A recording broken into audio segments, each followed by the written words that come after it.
안녕하세요. 김동훈 목사입니다.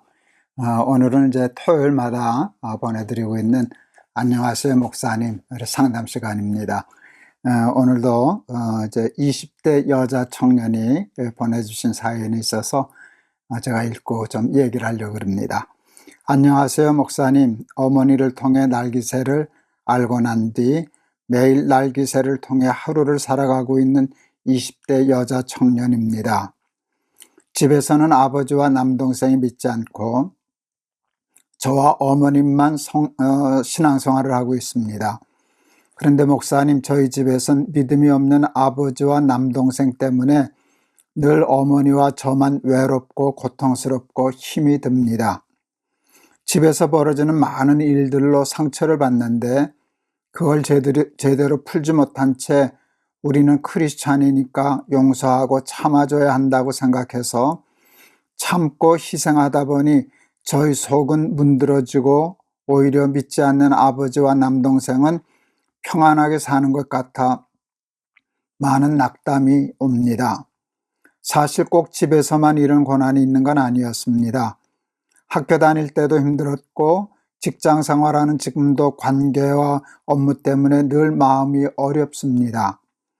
매일이 인내의 연속이고 도대체 언제 이 고통들이 끝이 날까 싶을 정도로 하나 넘기면 또 하나 오고 또 하나 오는데 그럴 때마다 너무 지친다는 생각이 드는 요즘입니다.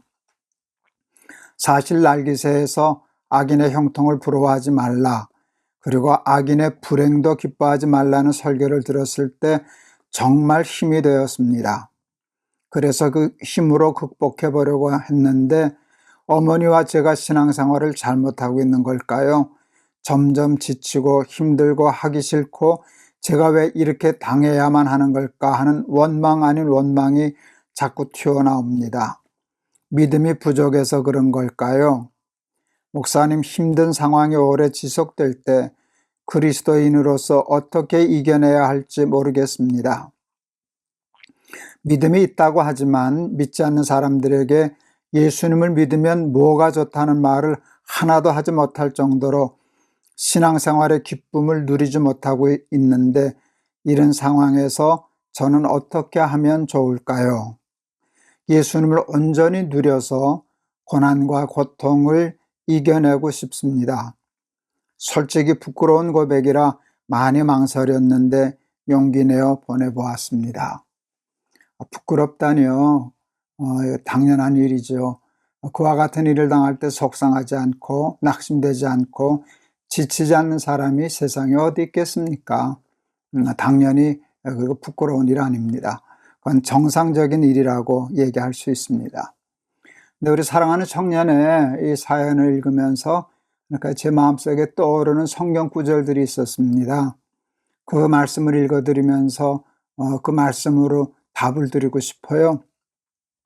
마태복음 5장 10절에서 12절. 의를 위하여 핍박을 받은 자는 복이 있나니 천국이 저희 것임이라. 나를 인하여 너희를 욕하고 핍박하고 거짓으로 너희를 거스려 모든 악한 말을 할 때에는 너희에게 복이 있나니 기뻐하고 즐거워하라. 하늘에서 너희의 상이 큼이라. 너희 전에 있던 선지자들을 이같이 핍박하였느니라. 또 사도행전 5장 41절에 이런 말씀이 있어요. 사도들이 전도하다가 이제 감옥에 갇혔거든요. 죽임을 당할 뻔도 했는데 다행히 풀려나는데 매를 맞고 아주 굉장히 엄한 매를 맞고 풀려날 때 그때 모습을 사도행전에 이렇게 기록했었습니다. 사도들은 그 이름을 위하여 능력받는 일에 합당한 자로 여기심을 기뻐하면서 공회 앞을 떠나니라.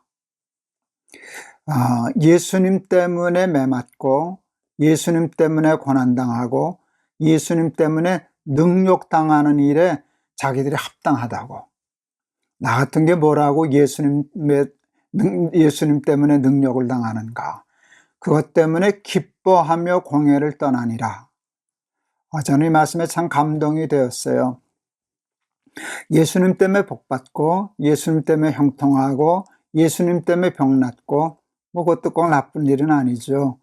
근데 예수님 때문에 매맞고 예수님 때문에 능력당하는 것을 사도들은 기뻐했다. 그리고 성경도 의를 위하여 핍박을 받은 자는 복이 있다. 그리고 기뻐하고 즐거워하라.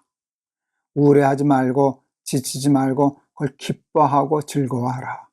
내가 다른 일 때문에는 이 고난을 당할 수 없지만 예수님 때문에, 예수 믿는 것 때문에 이런 고통을 당한다라고 하는 의의를 기쁨으로 받아들이라 라고 하는 것이었어요.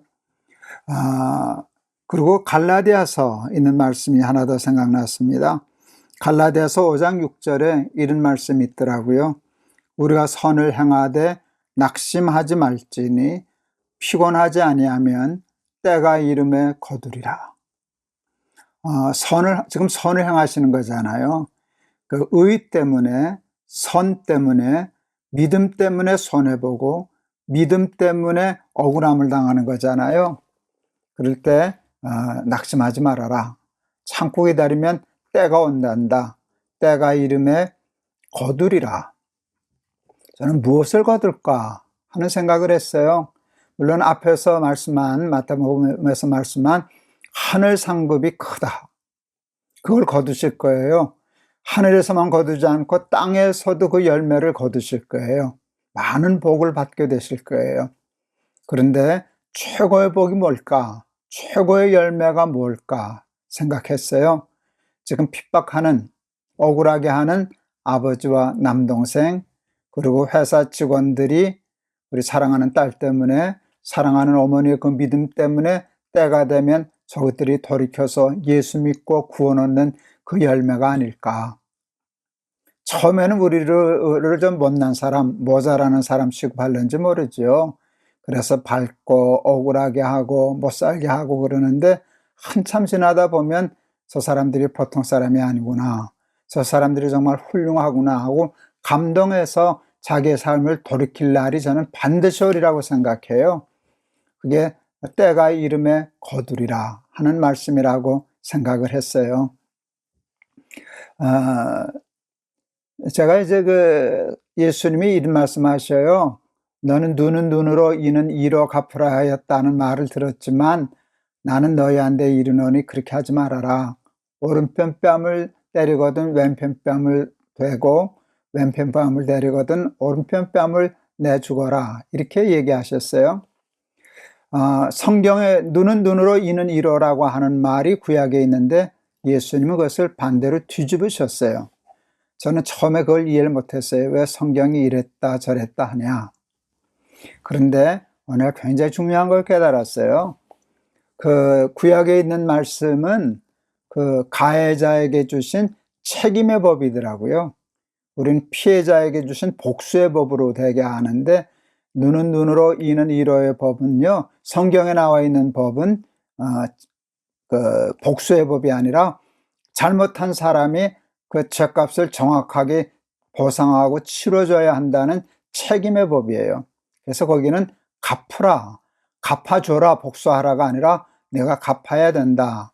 그래서 눈은 눈으로 이는 이로라는 말씀은 가해자에게 주신 책임의 법이에요. 근데 마태복음에 뭐 오른편 뺨을 치거든. 그러면 내가 맞았으니까 피해자잖아요. 피해자가 되면 용서해줘라. 천하에 이렇게 억울할 일이 어딨겠어요? 내가 잘못해서 가해했을 때는 책임져야 하고 남이 나한테 잘못해서 내가 피해자가 됐을 때는 용서해주고 미치는 거잖아요. 반대로 해야 남는 거잖아요. 근데 예수님은 그렇게 말씀하셨어요. 네가 잘못했을 때는 갚아줘. 남이 내게 잘못하면 용서해줘. 그러면 저는 손해보잖아요. 억울하잖아요. 그럴 때 제가 거기에 있는 걸 행간이라 그러죠. 그 말씀 속에 있는 행간을 읽었어요. 예수님이 그러시는 것 같더라고요. 내가 있잖냐. 내가 갚아줄 거야. 내가 갚아줄 거야. 너 그것 때문에 많은 복을 받게 될 거야. 내가 절대로 손해보지 않아. 그런 말씀으로 제가 읽었어요. 그 말씀을 읽고 믿어지니까 예수 믿기 때문에 좀 손해보고 예수님 있기 때문에 좀 억울하고 하는 일을 견딜만 하더라고요. 저라고 힘든 일 없었겠어요. 저를 힘들게 하는 사람들 저한테도 있었어요. 별소리를 다 하죠. 그러나 그냥 꿋꿋이 내가 하나님 바라보고 또 오래 참고 기다리면 때가 이르면 다 밝혀지겠지. 또 때가 이르면 열매를 맺겠지. 그러고 사는데 살 수 있더라고요. 우리 사랑하는 따님, 우리 사랑하는 우리 날개새 친구 여러분, 예, 기뻐하고 즐거워하라. 반전시키는 거예요. 화나고 우울하고 속상하고 이러는 것을 내가 예수님 때문에 이렇게 손해를 보는구나. 기뻐하고 즐거워하라. 그것이고요. 때가 이르면 거두리라. 이들이 나 때문에, 내 믿음 때문에, 우리 어머니의 믿음 때문에 우리 오빠, 우리 아빠, 우리 직원들이 열매를 맺어 돌아오게 될 것이다. 그걸 믿고 잘 견뎌내고 하나님 앞에 이겨낼 힘 달라고 기도하시면 반드시 승리하리라 이렇게 믿습니다. 그리고 힘들고 어려운 것만 묵상하지 마시고 우리 날개새들을 하시니까 하나님 주신 은혜를 먼저 꽉꽉 채우세요. 제가 암으로 우울하고 힘들었을 때 깨자마자 암을 묵상하더라고요. 그래서 그러지 말고 말씀을 묵상해서 은혜를 먼저 채워야지. 그래서 그게 날마다 기막힌 새벽이잖아요. 먼저 일어나서 말씀으로 채우니까 그까지 화나고 우울한 게 들어올 틈이 없더라고요. 선수를 치는 거예요. 그래서 늘 우울함과 화남과 이런 게 들어오기 전에 하나님의 은혜로 채우고 성령 충만하고 그래서 잘 이겨내시는 우리 따님 되시기를 바라고 또 그렇게 될 줄을 믿습니다. 의를 위하여 핍박을 받은 자는 복이 있다. 기뻐하고 즐거워하라. 저희 상급이 크미니라. 사도들은 예수님 때문에 능력받는 일에 합당한 자로 여김을 기뻐하며 공회를 떠나니라. 선을 행하다가 낙심하지 말지니 피곤치 아니하면 때가 이름에 거두리라. 이 말씀 속에 위로 얻고 힘없는 우리 자매는 되시길 바랍니다. 제가 한번 기도하겠습니다. 사랑하는 따님이 예수 믿는 것 때문에 억울함을 당하고 그것 때문에 지쳐서 속상해야 합니다. 당연한 일입니다. 그런데 하나님은 우리에게 말씀하십니다. 의 때문에, 믿음 때문에, 예수님 때문에 핍박을 받는다면, 손해를 받는다면 기뻐해라. 그건 복이다. 그거는 억울함이 아니다. 그것 때문에 하나님이 주실 상이 크다. 기뻐하고 즐거워하라. 우리 사랑하는 따님에게 우리 사도들의 믿음을 주시옵소서. 예수님 때문에 능력받는 일에 합당한 자로 여김을 기뻐하며 공회를 떠나니라. 그런 마음을 성령으로 허락하여 주시고 또 선을 행하다가 낙심치 않으면 때가 이름에 거둘 것이다 하는 귀한 열매 소망을 가지고 승리하는 삶 살게 하여 주옵소서. 예수 그리스도 이름을 받들어 기도하옵나이다. 아멘. 감사합니다. 저는 아직도 제주도에 있어요.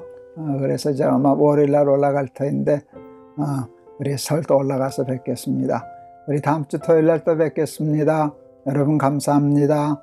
여러분 사랑합니다. 힘내세요.